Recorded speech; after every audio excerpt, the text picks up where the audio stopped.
only 2 that I would consider going to. But they don't know that. So another thing is, hey y'all, welcome back to my channel. So today's video, I will be going through how I negotiated my scholarships. I'm still a little sick, so bear with me. I'm gonna try to do this without a cough drop. So pretty much I'm gonna talk about some other things you can negotiate besides just scholarships, because there are other things you can negotiate besides money. So of course, if you're interested, don't forget to like, comment, subscribe, all of that, and I will go ahead and share the process that worked for me.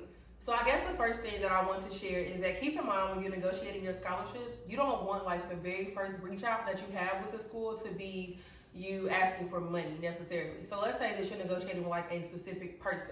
You want to make sure that that person has emailed you before you've at least emailed back and said thank you or something. If you went to an event, they remember you. Just because sometimes I feel like with some of these deans or admissions individuals, they don't want to feel like you're just using them to negotiate more money with another school, or just not even really considering them and just trying to see if you can get more money. So I would say definitely the first tip is to just try to build a relationship before you reach out. I won't say that's always necessary, but sometimes it may be necessary depending on which school you're working with and who you're negotiating with. So if possible, try to build a relationship via email, via phone calls, via in person, if that's possible, with the person that you may be negotiating with, so that when you reach out asking for more money or for whatever else, they're not just like, really, I've never heard from you before. So that's the very first thing I would say keep in mind. So I guess in terms of things that you can negotiate, I'm not going to start with money. I'm going to end this with money because it gets a little detailed and a little crazy. So try to keep up with me, try to follow me, because this scholarship negotiation process was crazy, y'all. Like, I think the fact that a lot of people don't even know that you can negotiate scholarships is already crazy. The fact that some schools actually require you to ask for a scholarship is crazy. So yeah, I'm gonna give y'all like a lot of tips in here. But the very first one is pretty much keep in mind that you can negotiate not only money, you can negotiate scholarship stipulations. So let's say, for example, I know with a school that I was accepted into, I think maybe 3 of them actually, they asked me to maintain a certain GPA, like a 2.0, a 2.3, I think like a 2.5. Some schools even ask you or say like, hey, you have to be in the top 20%, top 30% of your class to keep your scholarship. So keep in mind, you can also negotiate those stipulations. You can ask for a lower GPA. You can say like, hey, instead of a 2.5, can this be a 2.0? Or you can ask them just to completely get rid of that altogether and just say like, hey, I don't want these stipulations. I do want to come to your school, but I would prefer not to have any stipulations on my scholarship because I'm not in a financial situation where I can afford to lose my scholarship in my 2L or 3L year. So that's one thing that you can ask for. That's not money. You can ask for them to remove the GPA requirements from your scholarship. Another thing that you can try to negotiate is a stipend. So I was actually accepted into one school where I got a full ride and a stipend.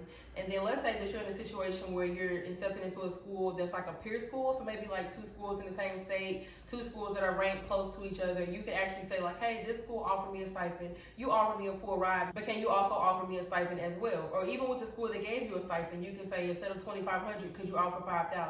So just keep in mind that's something else you can negotiate. I would try to look at the, I think it's the ABA reports and the NALP reports. I'll put it down below to see like how much they've offered people before, but you can definitely try to negotiate stipends as well. The next thing you can negotiate is housing. So I know for certain schools that I was accepted into, they actually reached out and said like, hey, one thing that we can offer you is guaranteed housing. I think that's important because a lot of times with these schools, they'll have like lotteries or you'll have to apply. And if the on-campus housing is actually cheaper or something that you wouldn't mind living in, I think that's definitely something you should try to get. So try to ask for guaranteed housing as well. So, okay, on to money. Let's talk about money. So pretty much, I know a lot of people will say that you should never ask a school for like more money than you think they would actually give you. I disagree with that. I also disagree that you should never ask a school for more money that you don't think you would really go to. Let me explain why. I feel like if there's a school, for example, let's say we're talking about George Washington and Georgetown. Let's say you really have no interest in going to Georgetown and George Washington, but we all know they're peer schools, they're competitors. If you can go back to George Washington and say, hey, Georgetown gave me this amount, can you give me this amount? A lot of times they'll actually give you more money just because they'd rather you go to their school than to lose you to their competitor. So keep that in mind as well. Those are just 2 things I don't agree with. I don't agree with not asking for something you don't think is possible, and I don't agree with only negotiating with schools you would go to. If a school's tuition is $68,000, ask for $68,000. I am not opposed to asking for a full ride. I'm not opposed to asking for 50% if you offer me 25, 75% if you offer me 50. I think you should ask for what you really need. And also keep in mind, a lot of times with these schools, they're going to meet you in the middle. And I'll get into all my specifics. But just for example, let's say that I asked a school for $60K. and they offer me 40K originally. Well, they're probably going to offer you 50K. So let's say that you asked for 50 and you really needed 50, you're probably going to get 42.5 or 45. So always ask for more than what you need, because they're probably going to meet you in the middle. I can't think of one situation where I asked for a certain amount and they actually gave me that amount. It was always lower than what I asked for. So keep that in mind when you're negotiating the actual scholarship money. So I guess I will share with you guys the 4 schools that I negotiated with. I'm going to try to tell you guys as much as I can without like putting myself in a bad situation, because I still haven't chose a school yet. And I don't know, maybe admissions watches YouTube, I don't know. But I'm going to tell y'all as much as I can, you know. So pretty much the schools I negotiated with for more money were Vanderbilt, USC, UCLA, and Georgetown. Y'all probably already figured that. But so pretty much those were the 4 schools where I was like, hey, I need more money. So I'll start with Vanderbilt. Vanderbilt gave me $35K a year. I'm telling y'all Vanderbilt because I've already withdrew from them, so it doesn't matter. So they gave me $35K a year. It was a combination of merit aid and need aid. Keep in mind, if you guys don't know, merit aid is pretty much like based off of your LSAT, your GPA, your volunteer, whatever you've done is merit. But some schools also offer need-based aid, which can be based on your FAFSA, your CSS. Some schools also have like special forms that have you fill out just for their schools. I think that applied for George Washington, Georgetown, and Vanderbilt. All had to fill out like additional forms for them.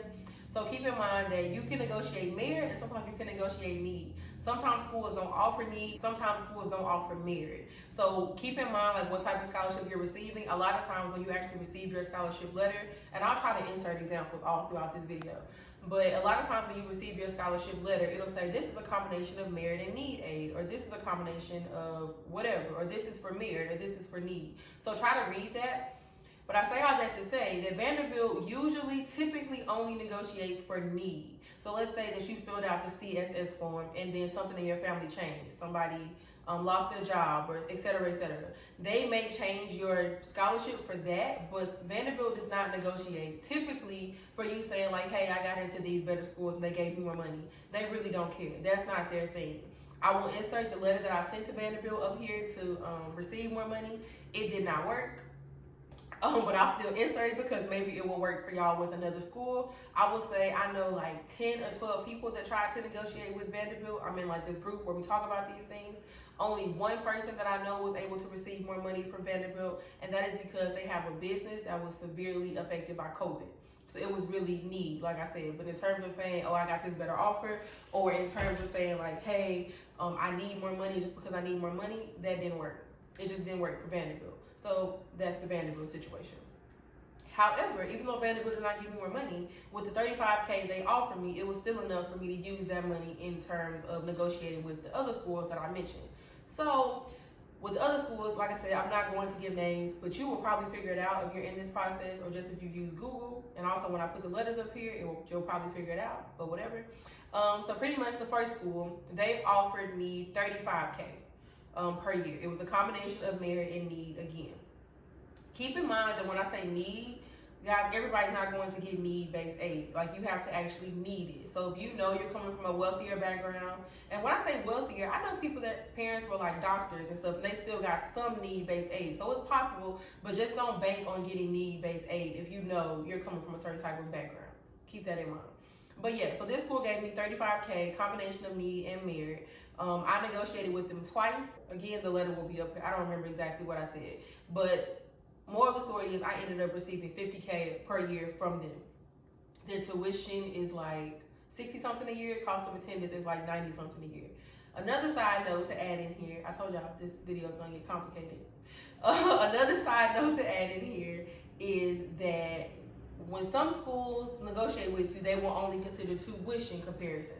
Some schools will consider cost of attendance comparisons. So I know one of the schools I'm about to talk about, they only care about tuition. So if you say, oh, well, I'm really concerned about the cost of attendance and being able to afford an apartment and blah, blah, blah, they don't care.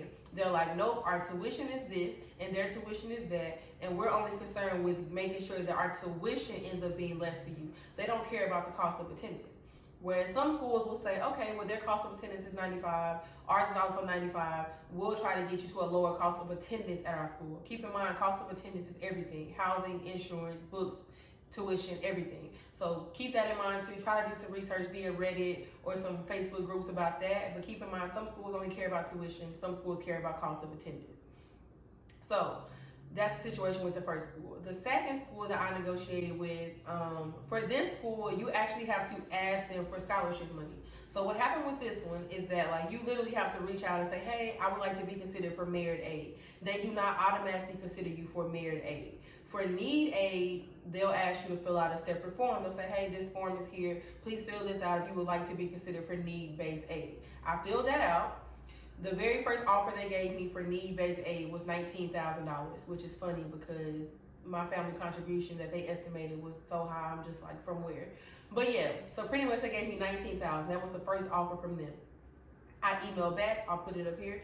I emailed back and pretty much said like, hey, I need more money than this. I would like to be considered for need and merit. This is actually my second email to them. I already emailed them about merit-based aid, and then when I received the need-based aid, I emailed back again and said I would like to reiterate that I need and merit-based aid. And so after that, my next offer from them was $40K, I believe.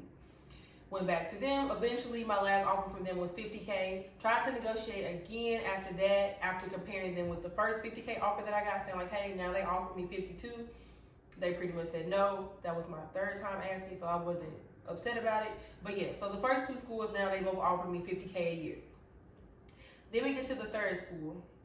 This third school, they started with $25K per year, and now I'm at $33K per year in scholarship money from them. And that's based off of the first rounds that I did, the first $40K. So they were like, okay, we can offer you $33K.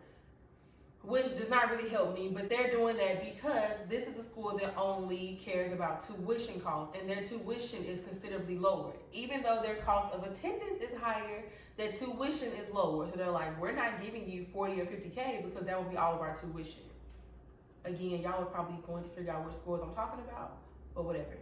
So that's the situation of how I negotiated my scholarship. So pretty much what I'm saying is, in conclusion, is that I use offers from different schools to say like, hey, this school has gave me this. Can you match it? Can you give me more? And then I use that. Once the second school gave me more, I went back to the first school and said, now they've given me this. Can you give me more? And then eventually went to the third school and said, these schools have both given me this. Can you match it or give me more?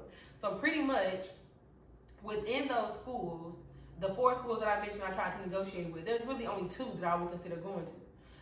But they don't know that. So another thing is to keep in mind that when you're sending these emails to mention how you can fit into the program, how you can benefit the program, what you can do for them, why you will go to that school. Because the one thing about it is these schools don't want to feel like you're just using them to get more money from another school, which is what I technically did.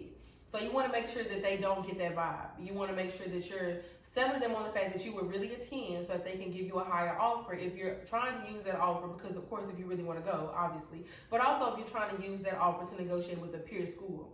And when I say peer schools, like I mentioned, I mean like in the same city, in the same ranking, something like that. You want to make sure that they're comparable schools, because certain schools would be like, I don't care about a school ranked number 50 if this is a number 10 school, you know? So keep in mind stuff like that. Also keep in mind that with that third school that I'm mentioning, I have tried to negotiate with them 3 more times since then. And this is not to say that like I'm not a good negotiator. I think I'm an excellent negotiator. I do it every day for work. With this school, they're just not budging. They have told me that they're overcommitted. They have mentioned that they need to let people in off their wait list. They still need money for them. They've just mentioned a lot of different things. They have like talked about some smaller scholarships for $500, $1,000. Which another thing is, make sure you guys are like applying for external scholarships as well. I'll try to leave some down below. But I'm not giving up. I will try to negotiate for more money from this school until August if I have to. Until pretty much after their second deposit. I will keep trying to negotiate for more money because I feel like eventually you will have $5,000 or $10,000 more per year for me. So keep that in mind. Don't give up. Tell the schools how much you really want to go there. Use comparable offers from other schools to try to get more money from other schools, and be respectable and be nice in your email. Be friendly. Don't be, give me more money because I deserve more money. No, people don't want to work with people like that. Also keep in mind, if you like talking on the phone more, if you feel like you're a person that can iterate what you really mean and why you need more money on the phone, tell the schools like, hey, I'd be willing to talk on the phone about this as well. I did that with one school. I like talk to him on the phone and explain my situation. So keep in mind you can do that as well. Keep in mind you can negotiate based on need or merit. Like I was saying, like let's say you're in school right now, your GPA went up, or you take the LSAT again. You can actually use that to get more scholarship money. Keep in mind that if you're in a situation where COVID has really affected you, you can also ask for schools to waive seat deposits as well. With the seat deposit though, it just goes towards your tuition. So it doesn't help long term, but it helps you short term. But yeah, just like try to be respectful in this situation. Try to understand that 9 times out of 10, they're really not like just not giving you money. Sometimes they may not really have it at that time. So keep pushing, keep asking. Like I said, I've asked all of these schools at least a minimum of 3 times besides Vanderbilt. Everybody else at least 3 times because I needed more money. So yeah, that's pretty much this entire video, y'all. My next video will be about like a lot of other questions I've just been receiving about this process, pretty much wrapping up this series. This is the 6th video in my series. The next video will be the 7th and the last video in this law school application series. So if you guys have any questions, leave them down below. I know this video was kind of everywhere, but that's really how my scholarship negotiation process was. It was everywhere. But hopefully the documents on the screen will help you guys as well. Feel free to use those for your own negotiations. And of course, if you like this video, like, comment, subscribe, all of that. And I will see y'all in my next video. Bye, y'all.